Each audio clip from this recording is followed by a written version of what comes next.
샬롬.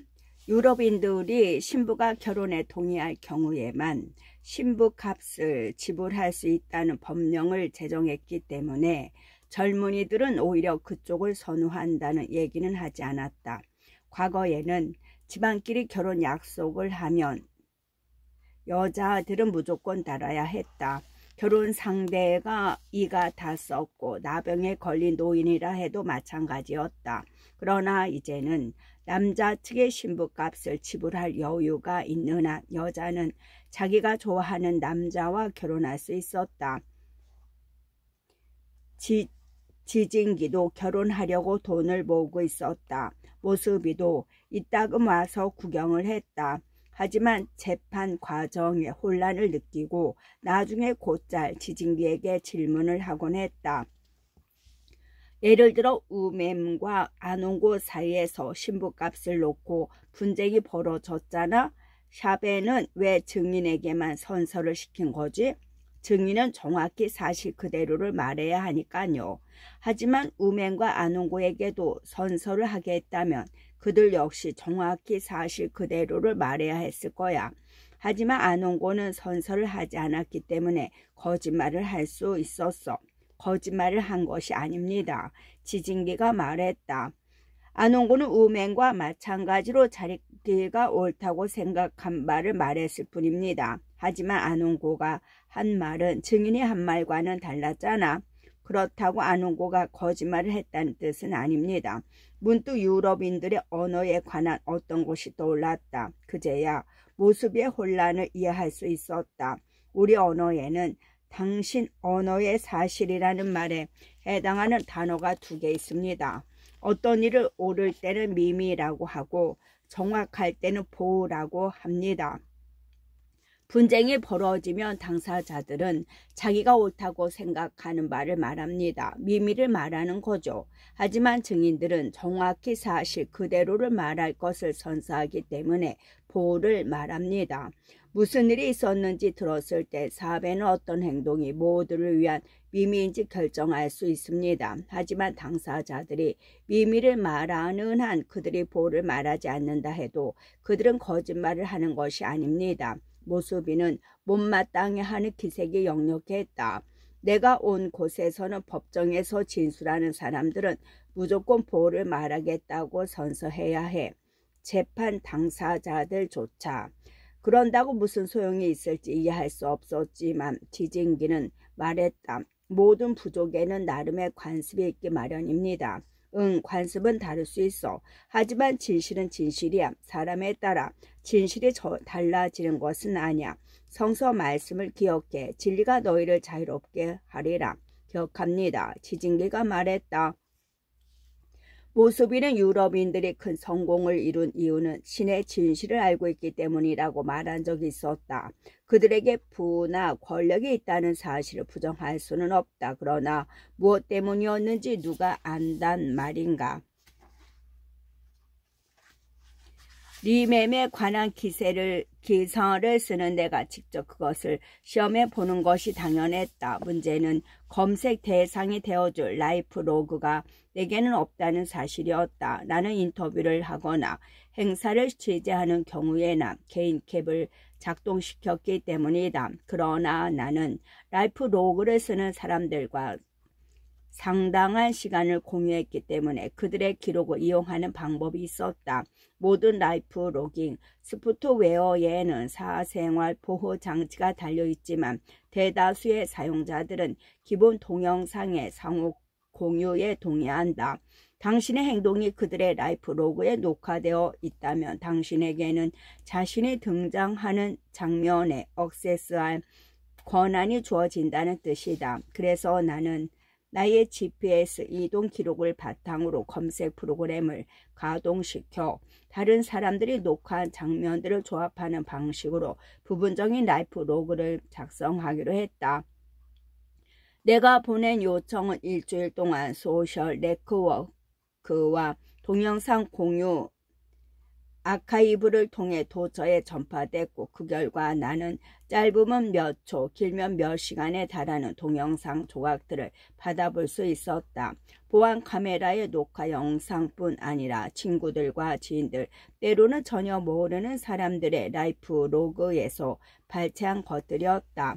그 결과 태어난 라이프 로그는 물론 내가 직접 영상을 기록했을 경우에 비하면 지극히 단편적인 것에 불과했고 1인칭 시점에서 촬영되는 대다수의 라이프 로그들과는 달리 제3자의 눈으로 본 내 모습을 담고 있었다. 그러나 라멤은 이것들을 어렵지 않게 처리할 수 있었다.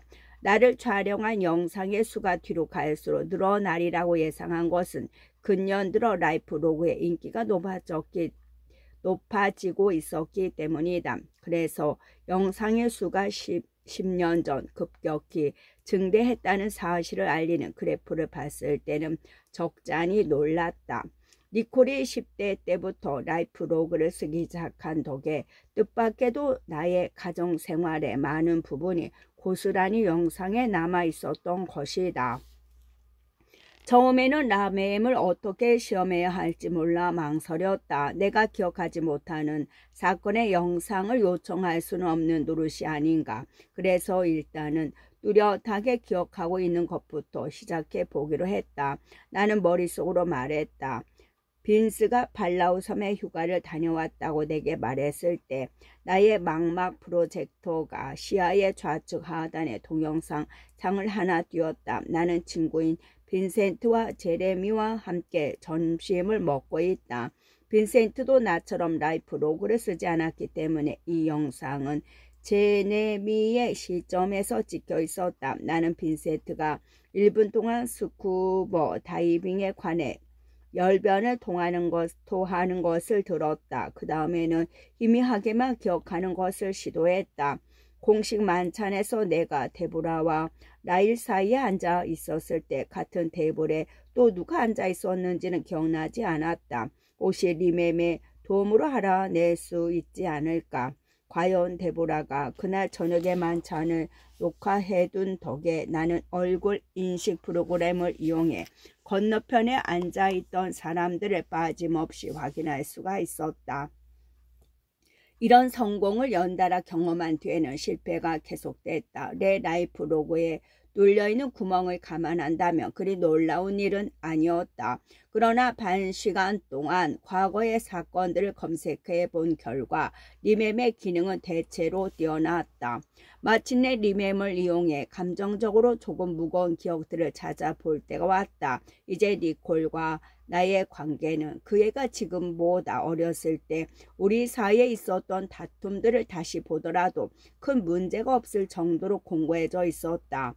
나는 내가 지금도 뚜렷하게 기억하는 언쟁부터 시작해서 점점 더 과거로 거슬러 올라가기로 마음먹었다. 하위 발송. 엄마가 누구 때문에 떠났다고 생각해? 라고 니콜이 내게 소리쳤을 때 동영상 장이 니콜이 성장할 무렵 우리가 살던 집의 부엌을 보여준다. 니콜의 시점에서 찍은 장면이다. 나는 오븐 앞에 서 있다. 누구 보더라도 우리는 다투고 있었다. 엄마가 누구 때문에 떠났다고 생각해? 그러니까 지금 당장 내 앞에서 사라져. 난 전혀 상관없어. 차라리 없는 편이 훨씬 나아. 단어들은 내가 기억하는 그대로였다. 그러나 이런 말을 하고 있는 사람은 니콜이 아니었다. 나였다. 처음엔 가짜라고 생각했다. 니콜이 원래 영상을 편집해서 자기가 한 대사를 내 것으로 바꿔치기 했다고 생각했다. 내가 자기 라이프 로그의 한 장면을 요청한 것을 알아차리고 내게 교훈을 줄 목적으로 이런 짓을 벌인 게 분명했다. 혹은 자기 친구들에게 내 이야기를 하다가 증거랍시고 만들어낸 것일지도 모르겠다. 하지만 이런 짓을 할 정도로 아직 내게 화를 내고 있는 이유가 뭘까? 우리 사이의 문제는 이미 오래전에 극복하지 않았나? 나는 동영상 전체를 훑기 시작했다. 편집한 장면을 이어 붙였다면 어딘가 어긋난 흔적이 남기 마련이다. 그러나 다음 장면에서 니콜은 내 기억대로 집 밖으로 뛰쳐나갔다. 튀는 곳은 찾을 수 없었다. 나는 동영상을 되감고 문제의 발언이 나오기 직전에 있었던 논쟁을 지켜보기 시작했다. 처음에는 이런 엉터리 증거를 날조하려고 이렇게까지 공을 들인 니콜에게 우라가 치밀었다. 문제의 발언 이전의 문제도 내가 니콜을 향해 고함을 지르는 장면이었기 때문이다. 그러나 잠시 후 나는 내 입에서 흘러나오는 익숙한 대사들이 속에 울렁거렸다.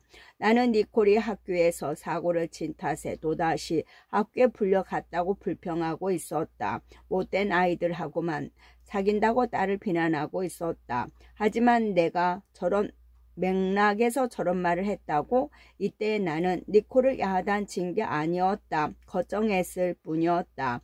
니콜이 이 모략적인 동영상을 그럴듯하게 보이도록 만들려고 내가 다른 상황에서 한 말들을 자전에 갖다 붙인 것이 틀림없었다. 달리 설명할 도리가 없지 않은가.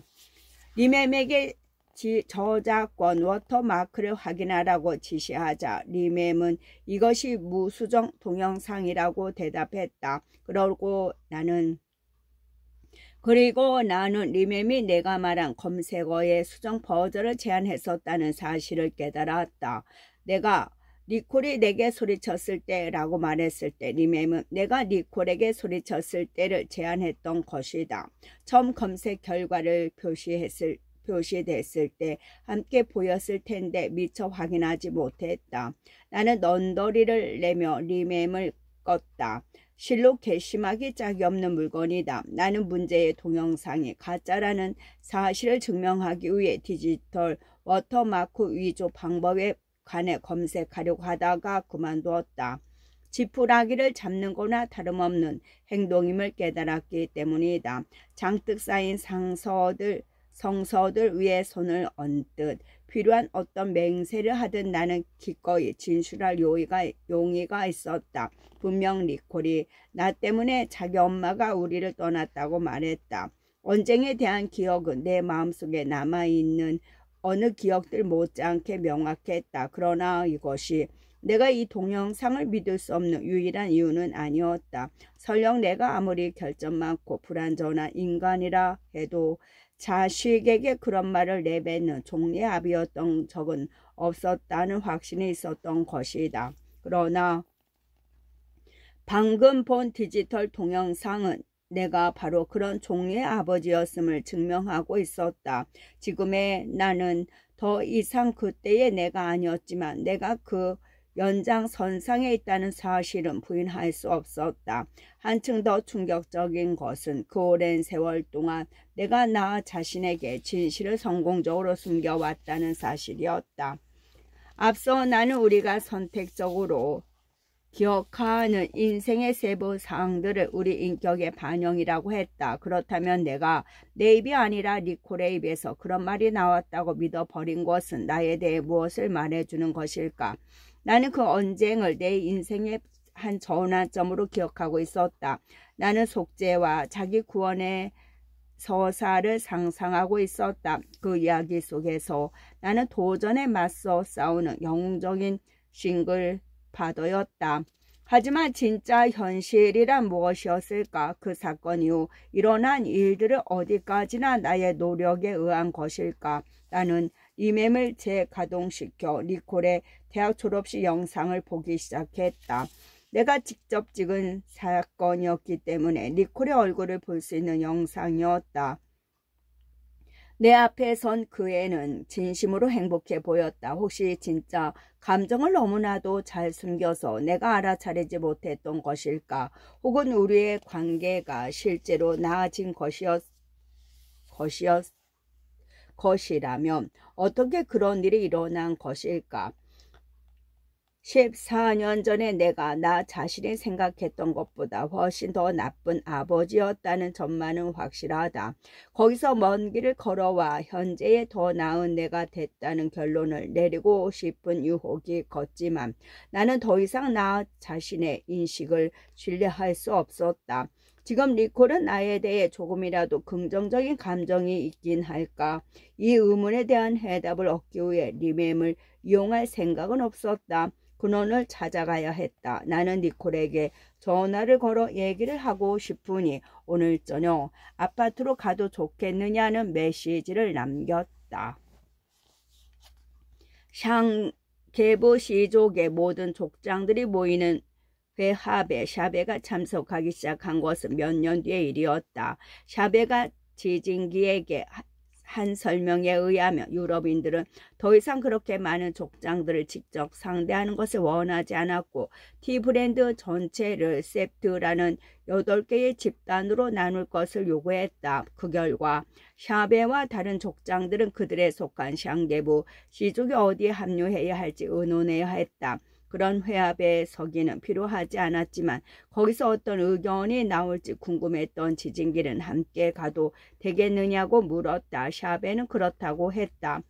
지진기는 일찍이 한 곳에 이토록 많은 장로들이 모인 것을 본 적이 없었다. 샤베처럼 차분하고 위험 있는 사람들도 있었지만 목소리가 크고 툭하면 허세를 부리는 사람들도 많았다.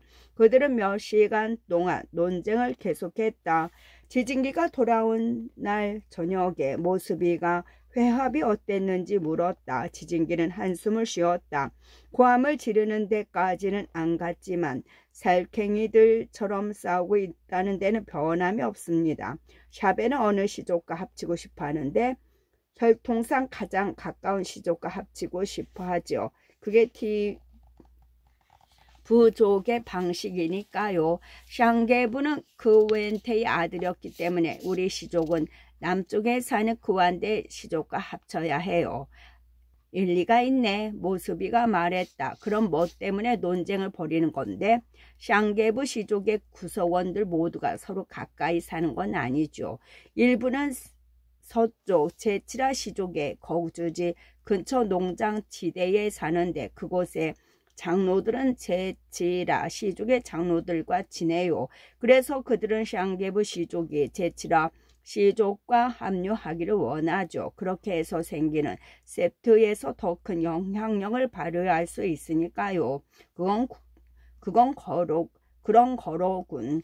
모스비는 잠시 생각에 잠겼다. 서쪽의 상계부 시족이 남쪽의 상계부 시족과는 다른 셉트에 합류할 수도 있다는 거야. 지진기는 고개를 가로저었다. 우리 상계부 시족의 아버지는 단 하나이므로 앞으로도 계속 하나로 남아 있어야 해요. 장로들 모두 그 점에서는 동의하고 있고요. 하지만 혈통이 그렇게 중요하다면 서쪽 장로들은 어떻게 상계부 시족이 제치라 시족과 합쳐야 한다고 주장할 수 있는 거지? 바로 그 부분에서 의견이 갈리는 거죠. 서쪽 지역의 장로들은 샹게부가 제치라 아들이었다고 주장하고 있거든요. 잠깐, 그럼 샹게부의 부모가 누군지 정확하게 모른다는 거야? 물론 알죠. 샤베는 티브까지 이어지는 선조들 이름을 모조리 읊기까지 하는데요. 서쪽 장로는 샹게부가 제치라 아들이었다고 거짓 의견에 동의하는 신용을 하고 있을 뿐이에요. 제치라 시족과 합치는 쪽이 그쪽에겐 득이 되기 때문이죠. 만약 샹게부 시족이 그완내 시족과 합친다면 너희 시족의 장로들에게도 득이 되지 않아? 그렇죠. 하지만 샹게부는 그완대 아들이었으니 당연해요. 순간 지진기는 모스비가 은연중 무슨 말을 하고 있는지 깨달았다. 그럼 우리 장로들 쪽이 거짓말하고 있다고 생각하는 겁니까? 아니, 그런 뜻이 아니었어.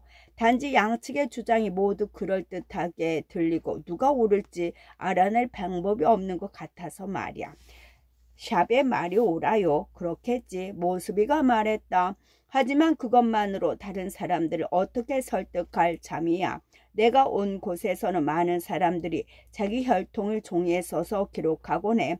그렇게 하면 몇십 세대나 과거로 거슬러 올라가도 자기의 혈통을 정확히 알 수 있거든. 예, 저도 성서에서 아브라함에서 아담으로 이어지는 계보에 관해 읽었어요. 맞아. 하지만 성서의 등장인물 말고 일반인들도 자기 혈통을 기록해 왔어. 그래서 자기가 누구의 후손인지 알고 있을 때는 종이에 쓴 기록을 참조할 수 있어. 너희들에게도 그런 종이가 있었다면 다른 장로들도 샤베의 말이 옳다는 걸 인정했을 거야. 지진기도 이것이 적절한 지적임을 시인했다. 샹게부 시족이 오래전부터 종이를 써왔다며 좋았을 텐데 그러자 버뜩 어떤 생각이 떠올랐다. 유럽인들이 티브랜드에 처음 게 언제입니까? 글쎄 적어도 40년은 됐을 거야. 그럼 처음 이곳에 왔을 때 샹게부 시족의 혈통에 관한 기록 같은 걸 남기지 않았을까요? 모습이는 생각에 잠겼다. 그럴지도 모르겠군. 당국이 많은 기록을 보유하고 있는 건 틀림없으니까 말이야. 그런 기록이 남아있다면 카투시나 알라에는 정부 정사에서 찾을 수 있을 거야. 5일장이 열리는 날에는 트럭 한 대가 카르시나 알라로 이어지는 자동차 도로를 따라 물건을 실어 나른다. 다음 장이 열리는 것은 내일 모레였다. 따라서 내일 아침에 떠난다면 자동차 도로까지 걸어가서 트럭을 얻어 탈 수 있을 것이다. 제가 가면 그 기록을 보여줄까요? 유럽인들과 함께 가면 훨씬 수월해질 거야. 모스비가 웃으며 말했다. 함께 가면 어떨까? 니콜은 아파트 현관문을 열고 나를 안으로 들였다. 내가 찾아온 이유가 궁금한 눈치였다. 그래서 무슨 얘기를 하고 싶은 거예요? 어디서부터 말해야 할지 난감했다. 지금부터 할 말이 좀 묘하게 들릴지도 몰라. 알았어요. 나는 리멤을 이용해 나의 부분적인 라이프 로그를 보았고 니콜이 16살 때 우리가 언쟁을 벌였던 광경을 보았다고 실토했다. 결국 내가 니콜에게 고함을 질렀고 니콜이 집을 나간 그 사건, 그날 있었던 일을 기억하고 있어. 물론 기억하죠. 내가 도대체 무슨 소리를 하려고 그런 화제를 꺼냈는지 몰라 조금 불편해하는 기색이었다. 나도 기억하고 있었어. 적어도 기억하고 있다고 생각했지. 하지만 난 다르게 기억하고 있었어. 내 기억에서 네가 나에게 그 말을 했어. 내가 무슨 말을 했다는 거죠? 내가 당장 네 앞에서 사라져도 넌 전혀 상관없고 차라리 내가 없는 편이 나을 거라고 네가 그랬다고 기억하고 있었어. 니콜은 한참 동안 나를 빤히 바라봤다. 지금까지 그런 식으로 그날 일을 기억하고 있었던 거예요? 응, 오늘까지. 이렇게 슬프지 않았다면 거의 웃길 뻔했어요.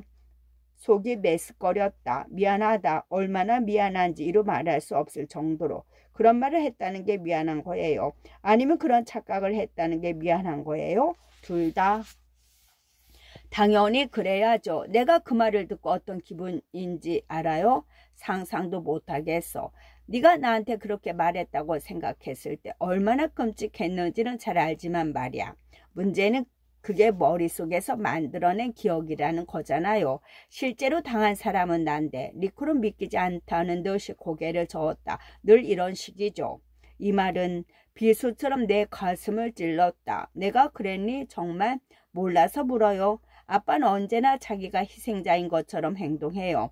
지금보다 더 대접받을 자격이 있는 좋은 사람이라도 되는 것처럼. 내가 망상에 사로잡혀 있다는 소리야? 망상이 아니에요. 맹목적이고 자기중심적인 거죠. 나는 조금 발끈했다. 그래서 이렇게 사과하고 있잖니. 네, 아빠 얘기를 하는데 당연히 잘 들어야죠. 아니야, 네 말이 옳아. 미안해. 나는 니콜이 계속하라는 손짓을 할 때까지 기다렸다가 말했다. 아마 난 네 말대로 맹목적이고 자기중심적인 것 같아. 내가 지금 그걸 받아들이기가 힘든 것. 그 사건 뒤에 내가 눈을 뜨고 그걸 극복했다고 생각했기 때문이야. 니콜은 얼굴을 찌푸렸다. 뭐라고요?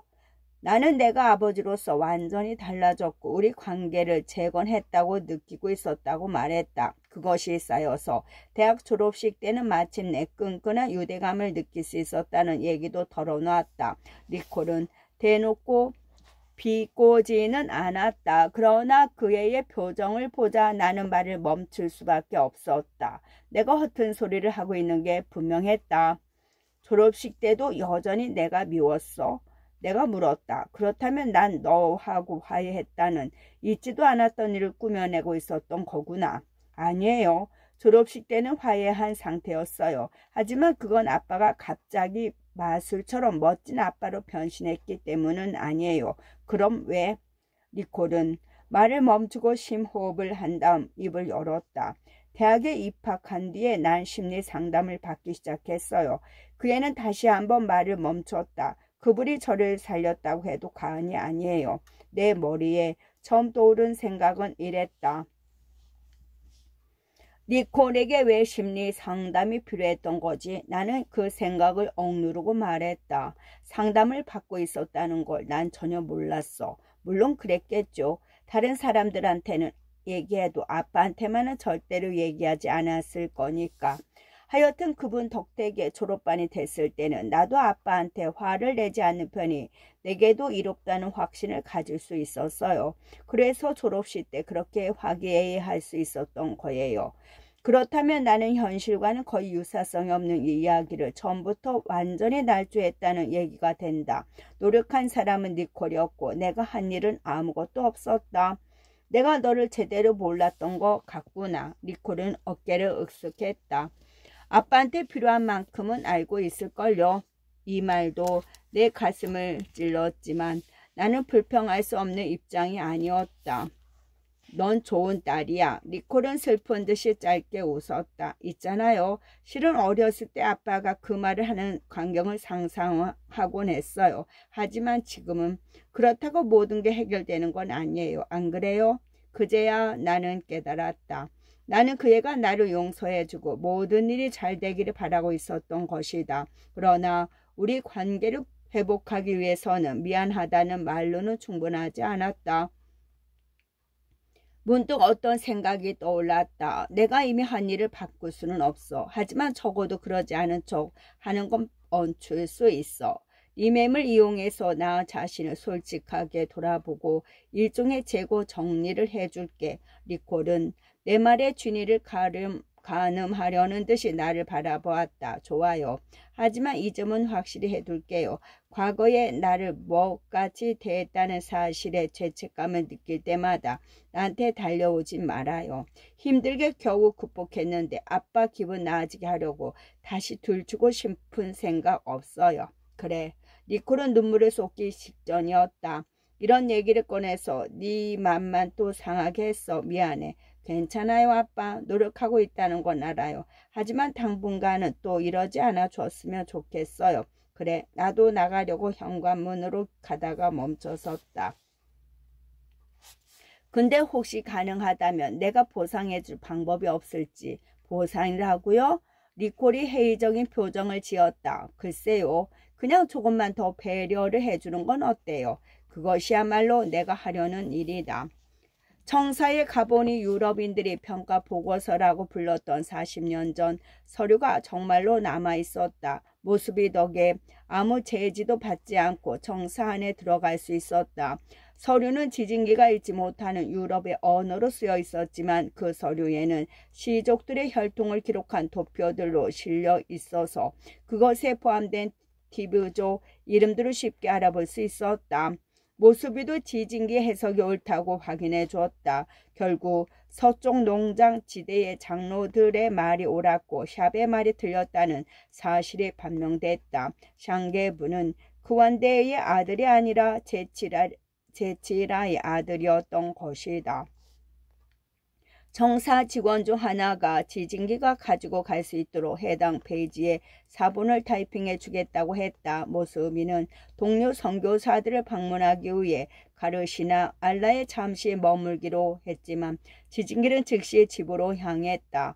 돌아오는 길에서는 조급한 어린애가 된 기분이었다. 자동차 도로에서 마을까지 걷는 대신 트럭으로 곧장 가고 싶었다.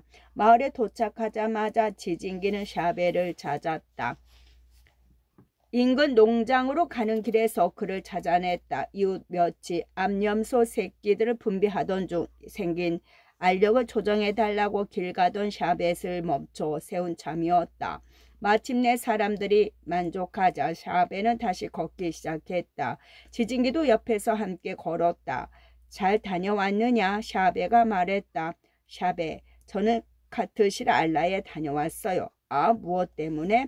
지진기는 샤베에게 서류를 보여주었다. 오래전 유럽인들이 처음 여기 왔을 때 쓴 거예요. 유럽인들은 당시 샹게부 시족의 장로들과 얘기를 나눴는데 장로들은 샹게부 시족의 역사에 관해 얘기하면서 샹게부의 제치라의 아들이라고 말했어요. 샤베는 별다른 반응을 보이지 않았다. 그 유럽인들은 누구에게 그걸 물어봤지? 지진기가 서류를 들여다봤다. 바투르와 이오르기아라 하였어요. 나도 그들을 기억한다. 샤베는 고개를 끄덕이며 말했다. 현명한 사내들이었지. 그러니까 그런 소리는 하지 않았을 거야. 지진기가 종이에 쓰인 단어를 가리켰다. 하지만 했는데요. 네가 잘못 읽은 것일 수도 있어. 그럴 리가요. 저는 그 읽는 법을 압니다. 샤베는 어깨를 으쓱했다. 너는 왜 이 종이를 가지고 돌아왔냐? 여기 쓰인 말이 중요하니까요. 이 글에 따르면 우리는 제치라 시족에 합류해야 해요. 우리 시족이 네 의견을 믿고 따라야 한다고 생각하는 거냐? 저를 믿어 달라는 게 아니에요. 장로님이 아직 젊었던 시절에 이미 장로였던 두 사람의 말을 믿어 달라는 거예요. 물론 그래야겠지. 하지만 그 사람들은 지금 이곳에 없어. 여기 있는 건 종이뿐이야. 이 종이는 그 사람들이 여기 있었다면 뭐라고 얘기했는지 가르쳐 줘요. 그래, 사람은 한 가지 말만 하지는 않아. 바투르와 이오르카이하가 여기 있었다면 우리가 그와 내 시족과 합쳐야 한다는데 의견에 동의했을 거다. 샹게부가 제치라의 아들이었는데 어떻게 그럴 수가 있어요? 지진기는 들고 있던 종이를 가리켰다. 제치라 쪽이 혈통상으로야 더 가까워요. 샤베는 걸음을 멈추고 지진기를 돌아봤다. 혈통의 문제는 종이로 해결될 수 있는 게 아니야.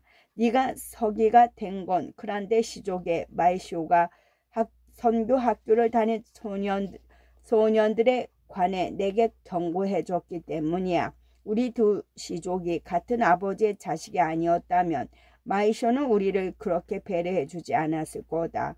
너의 그 지위야말로 우리 두 시족이 얼마나 가까운지 보여주는 증거이건만 넌 그 사실을 잊는 것 같구나. 넌 종이를 들여다보고 가슴으로는 이미 알고 있던 일을 알아내려고 했어. 샤베는 이렇게 말하며 지진기의 가슴을 툭 쳤다. 종이로 너무 많은 걸 배운 나머지 티부족으로 살아간다는 게 어떤 건지 잊기라도 한 거냐? 지진기는 입을 열고 반론을 하려다 문득 샤베의 말이 옳다는 것을 깨달았다. 오랫동안 글을 공부한 탓에 그는 유럽인처럼 생각하고 있었다. 사람들의 입에서 나온 말보다 종이에 쓰인 글을 더 믿게 됐던 것이다. 그것은 티부족의 방식이 아니었다. 유럽인들의 평가 보고서는 보였다. 그것은 꼼꼼하고 정확했지만 이 문제를 해결하기에는 충분하지 않았다. 어떤 시족에 합류할지 선택하는 행위는 공동체의 의향에 맞는 것이어야 하므로 미미여야 했다. 그리고 미미가 무엇인지 결정할 수 있는 사람은 장로들 뿐이었다. 샹게부 시족에게 최선의 선택이 무엇인지 결정하는 것이 그들의 의무였기 때문이다. 샤베에게 종이 기록을 따르라고 정하는 것은 그가 옳다고 생각하는 것에 반하는 행동을 해달라는 것에 다름없었다. 샤베, 방금 하신 말씀 맞습니다. 지진기가 말했다. 용서해 주십시오. 샤베는 우리 시족의 장로인데 종이가 장로님보다 더 많은 것을 알고 있다고 말한 것은 제 잘못이었습니다. 샤베는 고개를 끄덕이고 다시 걷기 시작했다. 얼마든지 네가 원하는 대로 행동해도 좋다만 그 종이를 다른 사람들에게 보여준다면 나는 득보다는 실이 더 많을 거라고 생각한다. 지진기는 그 말을 반추했다. 서쪽 농장 지대에서 온 장로들은 이 평가 보고서가 자기들의 주장을 뒷받침해 준다고 말한 것이 틀림없고 그 결과 이미 너무 오래 이어진 논쟁은 한층 더 길어질 것이 뻔했다. 그보다 더 중요한 것은 그런 행위가 종이를 진실로 원천으로 간주하는 길이 티부족을 내몰 것이라는 사실이었다. 그렇지 않아도 세월의 물길에 씻어 나가고 있는 이 방식의 물주기를 또 하나 추가하는 꼴이다. 지진기는 그런 행위에서 아무런 미덕도 찾을 수 없었다. 동감입니다. 지진기가 말했다. 아무에게도 보여주지 않겠어요. 샤베는 고개를 끄덕였다. 지진기는 자기 오두막으로 걸어가며 방금 전 일에 북한에 곰곰 생각했다. 성교학교에 다닌 것도 아닌데 그는 입이 유럽인처럼 생각하고 있었다. 노트에 글을 쓰는 것이 버릇이 되면서 본인도 모르는 새 장로들에게 무례를 범하고 있었던 것이다. 글을 배운 덕에 생각이 더 명확해졌다는 것은 부인할 수 없는 사실이지만 그것이 동족들보다 종이를 더 신뢰할 이유는 되지 못했다. 서기로서 그는 부쪽 법정에서 샤베가 내리는 판결을 기록해야 했다. 그러나 자기 생각을 글로 기록해둔 다른 노트들까지 보존할 필요는 없었다. 그는 앞으로는 요리를 할 때마다 그것을 뜯어내 불쏘시개로 쓰기로 마음 먹었다.